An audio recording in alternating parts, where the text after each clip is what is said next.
আসসালামু আলাইকুম। আজকে তোমাদের ম্যাথের সম্পাদ্য থেকে একটা কোশ্চেন সলভ করাবো, যেটা ম্যাক্সিমাম পরীক্ষাগুলোতে আসে।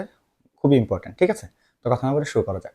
দেখো, ধরো কোন একটা ত্রিভুজের পরিসীমা এবং দুইটা কোণ দেওয়া আছে, তোমাকে ত্রিভুজটা আঁকতে বলছে।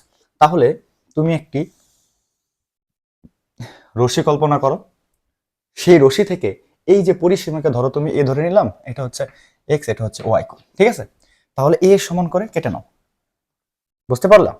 তাহলে এর সমান করে যদি কেটে নাও, তাহলে এটা হচ্ছে এ। এখানে তুমি এক্স কোণ এবং ওয়াই কোণ, ধরো আমি এখানে এক্স কোণ অঙ্কন করলাম, এটা হচ্ছে কি এক্স, আর এইখানে ওয়াই কোণ অঙ্কন করলাম। এখন কোণকে সমদ্বিখণ্ডিত করবে। কিভাবে সমদ্বিখণ্ডিত করে? এখানে কম্পাস ধরে অর্ধেকের বেশি ব্যাসার্ধ নিয়ে এখানে একটা চাপ দেব, সেম এটাকে না নড়িয়ে এখানে একটা চাপ দেব। বুঝতে পারলে? ঠিকভাবে এটাকেও সমদ্বিখণ্ডিত করো।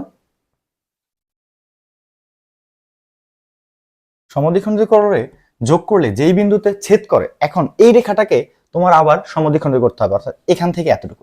ওই সেম প্রসেস, অর্ধেকের বেশি ব্যাসার্ধ নিয়ে এখানে একটা চাপ দাও, এখানে একটা চাপ দাও, আবার এখানে ধরে এখানে একটা চাপ দাও, এখানে একটা চাপ দাও, রেখা দুটাকে যোগ করে দাও। সেম ভাবে এই রেখাটাকে কি আবার সমদ্বিখণ্ডিত করো। এখানে একটা চাপ দাও, এখানে একটা চাপ দাও, আবার এখানে ধরে এখানে একটা চাপ দাও, এখানে একটা চাপ দাও, রেখা দুটাকে যোগ করে দাও। তাহলে দেখো, এই যে এই বিন্দুতে ছেদ করছে না ভূমির, জাস্ট এখন যোগ করে দাও। তাহলে এ বি সি হচ্ছে উদ্দিষ্ট ত্রিভুজ।